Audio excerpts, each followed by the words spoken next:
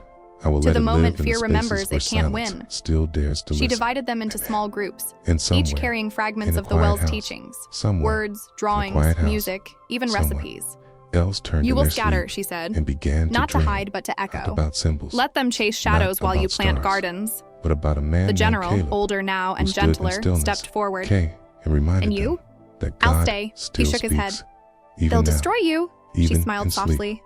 They can't destroy what even already in surrendered silence, its weapon. especially When the soldiers in came 3 silence. days later, they found the well empty, Tiziar, except for Echo, Kozo, sitting Agora beside Crier, the new wellspring. a disc recount, The complete officer, apparel video. the same man No, who had once accused her of YouTube, teaching hesitation, 25 tags, stepped forward again. Odamazadas, para SEO, He looked older, as if regret thumbnail.com, had been aging him phrase, faster than time. impactanti, You should have run, prompt para, he said imagen, quietly. I illustrata, stopped running when I learned where realista, silence leads. 45 He prompts, gestured to the symbol compound. echoes, para, They'll level this Jericho, place, D, she nodded. imagens.com, Then the wind will have more Midjourney, room. EA, visual, He looked at her for a queer, long time. Seguia.com, Then he Esses, said, "You're not afraid?" Elementos, Claro, I've already met the Eki, worst kind of Esta, death. A The one that disc survives in recount, obedience. completa, He lowered his evolvente, weapon. para, o, Tell me how to stop this. video, do You already YouTube, did, she DA said, Siri. when you hesitated. The order came through his earpiece, proceed. He didn't move. The soldiers behind him waited. Confusion multiplied like mercy. He turned to them and said, "Stand down." The air went still. It was the same stillness she had taught her recruits to find, the breath between sound and consequence. She closed her eyes and whispered, "The shot that never came still echoes." By nightfall, the soldiers were gone. The well remained, charred, cracked, but unbroken. In the morning, children from nearby villages came to play among the ruins. They found small stones engraved with words, fragments of Echo's lessons. They took them home, scattered them across cities, rivers, mountains, and everywhere a child placed a stone. Silence followed, not fear, but peace. Years later, when the desert had turned green with new growth, a group of travelers found her pendant half buried beside the well. 2 crescents pressed together, faint but intact. They built a small monument there, not to a hero, but to a teacher. The inscription read, "She aimed for mercy, and the world finally blinked." The first child to ask if Echo was real had never seen a rifle. She was 8, all knees and curiosity, and the stone she found in the irrigation ditch had a sentence carved into it so small she had to wet it with her tongue to read. "Begin where you can be kind the longest." She brought it to school, and the teacher, who had once marched with a sign that said "Mercy has no uniform," hid her trembling by smiling too brightly. "Where did you find this?" the teacher asked. "Under the water," the girl said. The ditch made it shiny. By then the ditches ran clean. The desert had learned to keep what rain remembered. But the adults knew what the stone meant. This town stood inside her wake. They did not speak her name in front of children. Names turn human again when left unspoken long enough. Still, the story found its way forward the way water finds a seam. Decades had climbed over the burnt courtyard. Wind had polished the black to gray. The well remained, and sometimes on cold mornings, steam rose from it like a steady breath. Travelers left offerings, blue threads, flat seeds in small jars, poems written on bits of cloth. Old dog tags sanded down until they were only circles of metal that caught light and refused rank.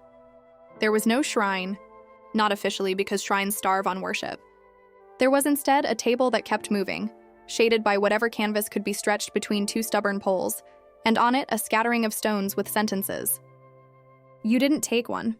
You traded, a word for a word, a willingness for a willingness. An archivist came, young enough to be earnest, old enough to be careful. Her name was Leah, and she collected the kind of evidence that can't be stamped. She wore a camera without a lens cap and a satchel that had survived 3 cities. She had the attentive hush of somebody who had grown up in a house where truth was an endangered species. Her grandmother had been a nurse in the border hospitals. When Echo's film found its way into their break room, a screen propped on a lunchbox, sound so low they had to bow their heads to hear it. We watched her and remembered how to hold hands again, her grandmother had told her. We washed blood more gently after that. Leah came because history had made room again. Governments had learned to be cautious around martyrs. They had discovered that burying ideas is excellent gardening. So the state permitted cultural retrieval so long as it could be curated. Soft edges, gift shop truth. She took the permit and ignored its purpose. The permission was useful. The obedience was not.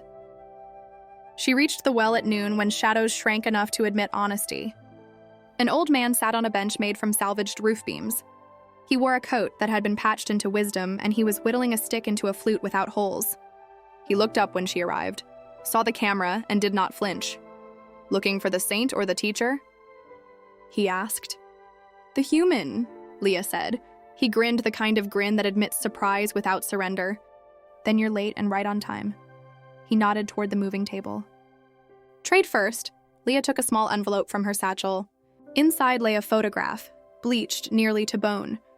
A woman seated by a window drawing light with a pencil that wasn't there. You could not see the pencil, but you could see the concentration, head bent, mouth softened, shoulders in a position that knew how to be still without becoming stone. "My grandmother said she dreamed this," Leah said, laying the photo down. Said it kept her hand steady during the long nights. She picked up a stone in exchange. Its sentence read, "When the mirror starts giving orders, face the sky instead." Was she here? The old man asked. "No," Leah said. "But she walked toward this place every time she closed a vein with tenderness." He nodded. Same distance then. They called him Shaf. He had been a recruit once, the youngest of the 5 who arrived with boots full of questions. His hair was snow, his hands smoke. He did not say Echo taught me. He said, "Silence showed me where to put my feet." He led Leah around the perimeter of the old compound, now a garden that refused to choose between wild and tended. Thorn trees showed off tiny red fruits. A square of earth held herbs that could hush the nervous system back into its body. Children padded through barefoot, learning to measure impatience by souls rather than clocks. "Did she leave recordings?" Leah asked, trying to keep the hunger out of her voice. Shaf pointed to the well. "That's the recording. I mean voice." "That too," he said, and smiled at her confusion. "You'll hear it if you work long enough. Not because it lives in the stones, but because it lives in the moments you stop trying to make it live anywhere else." She set up a tripod out of politeness and let it remain empty out of faith. She interviewed nobody and everyone. The baker who used salt with ceremony because salt remembers sweat. The school janitor who swept the courtyard in spirals because dust is shy when you chase it. Straight. The woman who ran the laundry. Like a quiet revolution, sorting by stories, not colors. Each spoke as if whispering to the version of themselves that used to need permission. At dusk, Leah sat with Shaf and watched the sky let go of its weight 1 star at a time. "Who were the soldiers?" she asked. "The ones who came with orders." "Students with bad teachers," he said. "And their officer?" Shaf exhaled. "We buried his earpiece under the fig." "Why the fig?" "It forgives sunlight slower," he said. "Makes sweetness carefully." They ate bread still warm from the inside. The first bite made Leah blink the way a person blinks when hunger has been replaced by something difficult to name. She thought of museums, of velvet ropes and climate controls. She imagined trying to put this on a plaque. The plaque would break. "Tell me about the last day," she said. "Which one?" Shaf asked. She had 5 or 6. "The day the soldiers stood down." Shaf smiled. That wasn't her day. It was theirs. She had simply given them a language to hear their own decision. "And after?" "After she started dying," he said, and Leah felt the honesty arrive like a chair being pulled up. Not fast, not dramatic, like a weight finally allowed to set itself down. She laughed more. She grew tender with the dumbest objects. She cried once when a moth trusted her shoulder. "Did she know?" Leah asked. "Of course," he said. "The body always knows when the story has learned enough." "Where is she?" It came out smaller than Leah intended. Shaf looked toward the eastern edge of the compound, where low stones formed a careless oval. "There," he pointed. "And also everywhere the wind has been since." Leah didn't walk over. She understood intuitively. Proximity was not the same as respect. She stayed seated and let the news. Leah placed it in her satchel beside the tin pendant. She knew what Part 12 had required, the permission to let a story become less hers the more true it grew. As the sun gave the desert back to the moon, Shaf pressed a new stone into her palm. Its letters were shallow, as if the carver had been careful not to offend the rock. "Teach what you are willing to be mistaken for." She pocketed it. On the train out, she wrote the last line of the exhibit that would travel without needing fences. "Echo is not a legend of aim. She is the grammar of mercy." Breathe, notice, choose, leave whole. Outside, miles of night practiced being kind to windows. Somewhere behind her, a well-rehearsed patience for whichever footsteps would need to arrive next. Somewhere ahead, a classroom's lights were being turned on by a janitor who liked to hear the click travel down the row like a slow applause. The world was still imperfect in all the loud ways. But Leah had learned to measure improvement by quieter instruments, fewer slammed doors, softer commands, wars that hesitated enough to become stalemates long enough to be solved by gardens. When she fell asleep, she dreamed, not of rifles, not of medals, but of belt buckles interrupted and children carrying water without spilling. In the dream, a voice said, without directions, without orders, with the dignity of trust, continue, and she did. History has always had a sweet tooth for corruption. Give it something pure, and it will eventually find a way to market it. The archive, once a room where silence was curated like light, had become fashionable. It started slowly. A magazine ran a feature titled, "The Woman Who Taught the World to Hesitate." Then came invitations to exhibitions, symposiums, talk shows. Universities built echo study programs, where professors debated whether mercy was neurological or spiritual. And then, inevitably, the sponsorships corporations rebranded the symbols of the well, the twin crescents, the quote stones, the silent intervals, into wellness campaigns and military advertising. One campaign in particular used Echo's voice, synthetically reconstructed from the documentary archives. The tagline read, "Precision is compassion." It was everything she had spent her life unlearning. Leah found out the same way the world did, on every billboard, every screen. The ad showed a soldier lowering his weapon in slow motion, his silhouette dissolving into a drone shaped like a dove. In the corner, Echo's eyes looked straight into the camera and whispered words she had never said. "Mercy has a target." Leah turned the television off so gently it might have been a prayer. She didn't cry. She sat in the dark until the refrigerator hummed itself into meaning. Then she reached for her phone and began calling every collaborator, every ally, every quiet believer who had ever crossed the threshold of the archive. Her voice didn't shake. They turned her into a brand. By morning, thousands had seen the footage. Comments flooded the internet. Arguments about authenticity, ownership, copyright, legacy. Some called the campaign an homage. Others called it blasphemy. Leah didn't join the debates. She opened her notebook, the one with the sentence Echo had given her years before. "Teach what you are willing to be mistaken for." She whispered it aloud and realized it was no comfort this time. The first protest formed outside the studio that had made the ad. But unlike other protests, there were no chants. The crowd stood in absolute silence for 7 minutes. Then they left.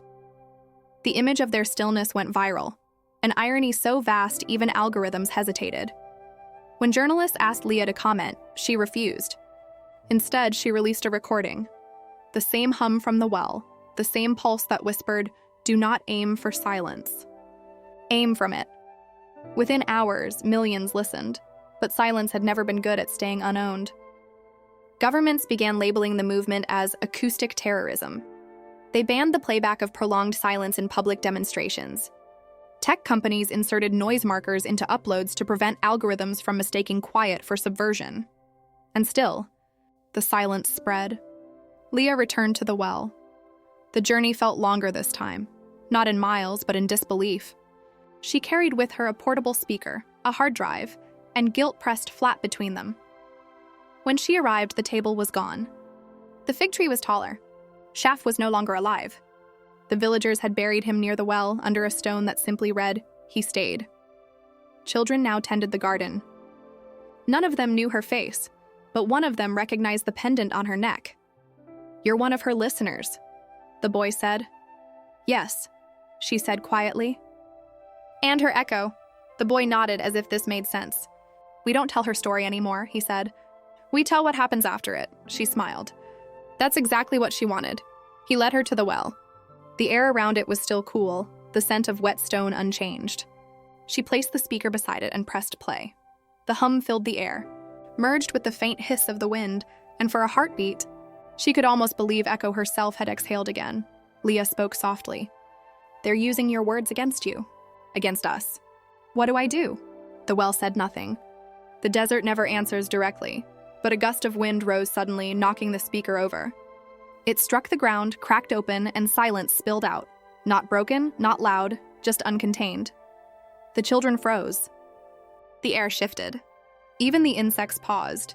In that unguarded second, Leah understood. Echo had never wanted her message to be protected. She wanted it to be relived, misheard, reinterpreted, kept human. Perfection was the enemy of truth. She gathered the fragments of the broken speaker, placed them gently into the well, and whispered, "You win again." When she returned to the city, she didn't give interviews. She organized something quieter. She called it the Living Archive. There were no exhibits, no QR codes, no quotes.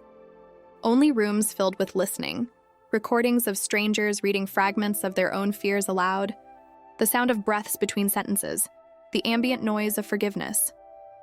The project spread wordlessly. Schools installed listening hours. Hospitals introduced silent wards. Factories rang a bell once per shift. And for 60 seconds, all machines stopped, not to rest, but to remember. The military banned the practice, which only made soldiers curious. Soon, units began holding unauthorized pauses during drills. No one called them strikes, but no one called them obedience either. One day, Leah received a letter, handwritten, folded so carefully it looked like origami of regret. Inside, 3 words. I hesitated again. There was no signature, but she knew whose handwriting it was. The officer. She smiled, a small tremor in her throat. He's still learning. Years turned like slow machinery. The world evolved around Echo's paradox, how a single refusal could echo through generations. Some called her the mother of hesitation, others the last sniper. Scholars argued over whether she ever existed at all. Leah didn't correct them. She only added one more display to the archive, an empty pedestal with a plaque that read, "If she were real, she would stand here quietly." Visitors understood. They stood too, heads bowed, hands unclenched. The room filled with something larger than belief, understanding without conclusion. On her final visit to the well, Leah found the water lower than before. She looked down and saw her reflection, older now, hair threaded with silver, face carved by the years of listening instead of speaking. "I think they're ready," she whispered. The echo that rose was faint but certain. "Then go." She smiled. "Will you miss me?" "No, but they will." She placed her pendant into the water. The ripples erased her face, replaced it with the sky. As she turned to leave, the boy, now grown, stood waiting. "You're leaving it to us, aren't you?" She nodded. That's the only way stories survive, by becoming someone else's responsibility. He reached out, palm up. "Teach me one last thing." She placed her hand over his. "Don't teach what you know. Teach what you hope never needs to be taught again." He nodded. "And if they don't listen, then make silence impossible to ignore." She walked away without looking back. Behind her, the boy picked up a stone and began carving new words into it. He didn't copy hers. He wrote his own. The wind approved. The silence outlived her. For decades, it lingered like air after thunder, charged, invisible, patient. Generations came and went, speaking her name less as fact, more as weather. Some called her saint. Some doubted she had ever existed. Most simply lived inside the pause she had left behind. And then the world began to crack again. It started, as it often does, with noise disguised as progress. Borders blurred, alliances shifted, and nations that had once hesitated found rhythm in aggression once more. The new governments, sleek and data-fed, learned how to weaponize truth by speed. Silence became dangerous again, not because it opposed war, but because it slowed profit. They called it the quiet crisis. Media pundits warned that hesitation movements were breeding apathy. Schools banned the teaching of Echo's principles, citing national inefficiency. Even the act of pausing during public speech was labeled intentional obstruction. Still, in the corners of the world untouched by algorithms, mountain villages, refugee camps, night trains, her symbols began reappearing. 2 small crescents carved into doors, scratched into walls, drawn with dust on the backs of sleeping trucks. A whisper moved between them. The well is never dry. In a city rebuilt too quickly to be trusted, a young woman named Aya found an old broadcast chip in a marketplace stall. She bought it for 1 meal token and curiosity. The vendor didn't know what it was.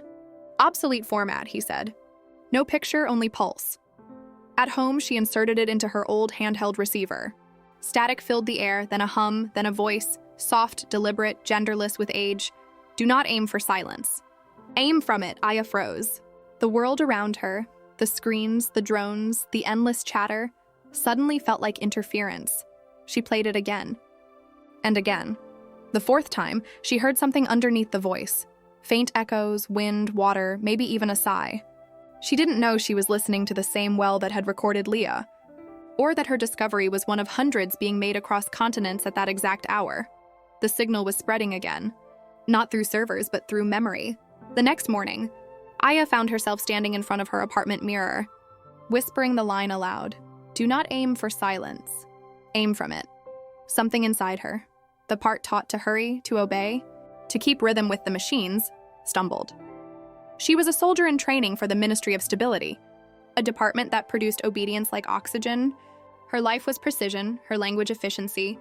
But that morning, for the first time, she hesitated before dressing. And hesitation in that city was revolution.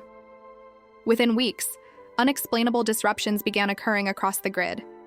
Training simulations paused mid-sequence, drones drifted off their assigned paths, and public speeches developed sudden, inexplicable silences lasting exactly 8 seconds. The officials called it a synchronization virus.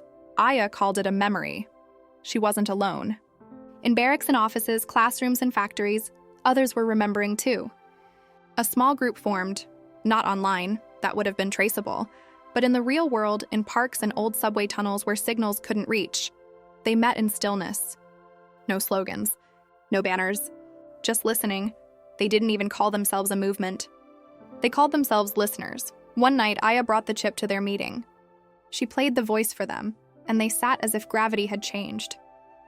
She's real, someone whispered. She's not real, said another. She's a pattern, a myth. Aya looked at them both. Maybe that's the point. Maybe truth doesn't care who said it. They sat with that sentence for a long time. The government responded with predictable speed. Listening circles, as they were now called, were declared illegal gatherings. Participants were detained for time theft, a new crime for wasting collective efficiency. Surveillance drones were programmed to detect prolonged silence in public spaces. But silence, like water, learns how to flow around walls. Aya and her group began spreading the hum in different forms, in the timing of footsteps, in coded pauses within music streams, in elevator systems that lingered one heartbeat too long before closing their doors. The city began to breathe without permission. Then came the broadcast. It was untraceable, unsanctioned, and unreplicable. For exactly 11 minutes, every screen in the capital turned black. Every drone stopped midair, and every signal synchronized to one frequency. The sound was not speech. It was the hum from the well, deep, resonant, pulsing. And beneath it, faintly, an older woman's voice whispered, "Mercy has not left you. You have left it." People wept without knowing why. Others stood still as if the world had rebalanced for a moment. The government called it an attack. Aya called it a homecoming. The ministry moved fast. Raids, arrests, interrogations. They wanted the source of the voice. They never found it. What they didn't understand was that the well was not a place anymore. It was rhythm encoded in human habit, every time someone paused before replying, every time a hand chose to help instead of strike. The infection was irreversible. Aya was captured 2 months later. She was interrogated for days, under lights so white they erased thought.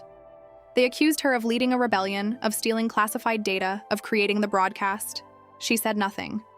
Finally, an officer asked, "Who taught you this silence?" Aya looked up, eyes calm. "A woman who refused to fire a perfect shot." He frowned. "That story isn't real." "Neither is your certainty," she said. He struck her across the face. She didn't flinch. When he demanded she speak, she whispered, "I already did." That night, while the officers reviewed her file, the surveillance system malfunctioned. Every recording device in the facility began playing a low hum. Familiar, steady, unmistakable. The well had found its way into the walls. By morning, every detainee was free.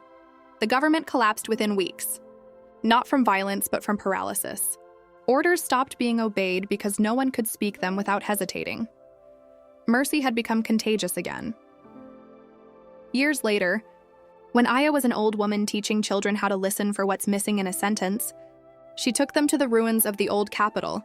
She pointed to the broken towers, the dried fountains, the walls that still hummed faintly when touched.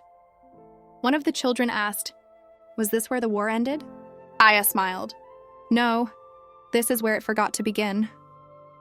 The children wrote her words on small stones and placed them on the ground, and somewhere, deep beneath the ruins, a single sound answered, a pulse steady and patient, as if a well were still breathing under the weight of history. The children grew into the kind of adults no history book can easily describe. Quiet, precise, unafraid of pauses. They did not inherit Echo's weapons or even her vocabulary. They inherited her rhythm. The hum of the well, that low pulse which once undid empires, became their clock. They learned to measure time not in seconds but in choices. And though the world had changed beyond recognition, drones became caretakers, armies became archives, borders became gardens. The echo of her discipline remained in everything that endured. Aya's last days passed in a house made of listening. No doors slammed, no lights buzzed. Every object seemed to wait for permission to exist. The children who once placed stones at her feet were now elders themselves. They came often, bringing stories, not offerings. She always asked them the same question: "What did you hesitate for today?" Their answers were never heroic. "I waited before correcting someone. I breathed before blaming. I forgave before understanding." She would nod, smile, and whisper, "Accuracy." For that was what her mentor had meant all along. Not accuracy of aim, accuracy of mercy. On her final morning, Aya asked to be taken back to the ruins of the well. The path had changed. No longer a desert, but a mosaic of soil and moss. The wind had learned softness. The sky, restraint. When they reached it, the well was shallower now, half filled with earth and rain. But its hum was still there, faint as heartbeat through a wall. She leaned close, eyes closed, and whispered, "We did what we could." The well answered, or maybe it was her own breath returning. "That is always enough." She smiled. For the first time in decades, she felt no difference between her silence and the world's. That night, the well sang, not loudly. Not for everyone. Just enough for those who had been listening all their lives to look up from their work, their meals, their small arguments, and know that something final and forgiving was happening. Farmers paused mid-harvest. Pilots cut their engines and drifted in quiet arcs. Children stopped mid-sentence and pressed their palms to the ground. Everywhere, simultaneously, the hum aligned. It lasted 8 minutes. Then it vanished. By morning, Aya was gone. In her place, the villagers found her pendant lying atop the well. Not tin this time, but light. They said it glowed for a whole day before dissolving into the air. No one tried to keep it. Some truths only exist while being shared. Centuries passed. Civilizations changed their names. War became an old word taught in etymology classes, followed by the explanation, a collective forgetting of empathy. The silence that Echo had birthed, through rifles, hesitation, and refusal, had become architecture. Every city now had a pause chamber, a room in every public building where no sound was permitted, not by law, but by gratitude. Citizens entered these rooms not to pray, but to remember that certainty must always breathe before speaking. Military academies had been replaced by schools of precision, places where the art of hesitation was taught as civic duty. The first lesson for every student was the same sentence etched above every gate. The perfect shot leaves the target human. No one knew who wrote it first anymore. Some said it came from the lost recordings of Echo. Others said it came from a child's graffiti on an old bunker wall, but the words lived longer than the need for their author, and yet, as always, the piece carried its own. Danger, comfort breeds forgetfulness, and forgetfulness breeds curiosity about the noise it replaced. A new generation began asking questions that frightened the elders. What did war feel like? Couldn't mercy make us weak? Is silence just another control? The elders did not silence them. They took them to the well. Now protected under glass and light, it had become a monument. But when the guide began to speak, the oldest among them, a woman who still remembered Aya's voice, turned off the lights. She told the guide, "Let them hear it before you explain it." The room fell dark. The hum rose, faint, ancient, endless. The young ones listened. Some fidgeted. Some cried without reason. Some grew angry at the stillness. When it ended, one boy asked, "What are we supposed to learn from that?" The old woman smiled. "Nothing. You're supposed to decide something." Later that night, the boy sat by the reflection pool outside the monument.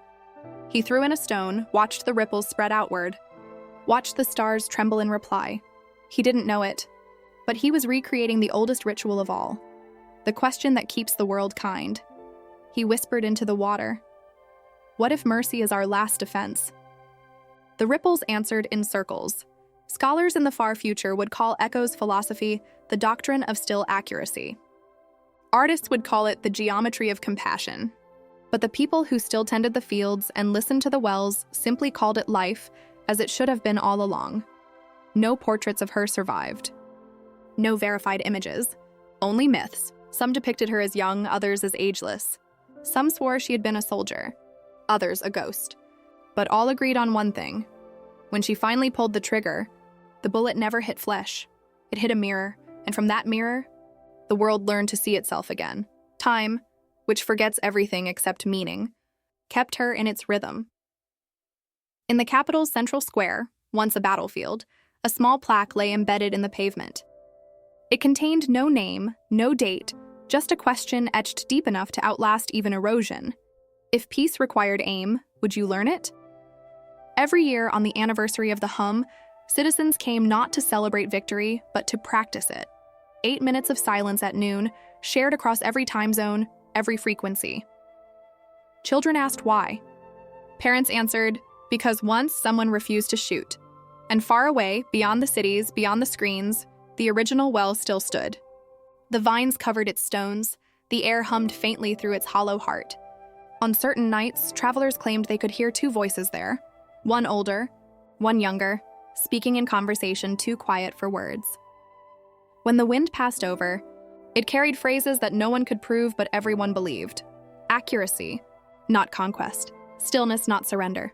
Mercy, the perfect shot. And so the legend ended the only way legend should. Not with a monument, not with applause, but with continuation, because every listener who learned to hesitate became the next marksman of mercy. Every silence carried forward was another perfect shot. And every generation that remembered how to stop before it destroyed was another proof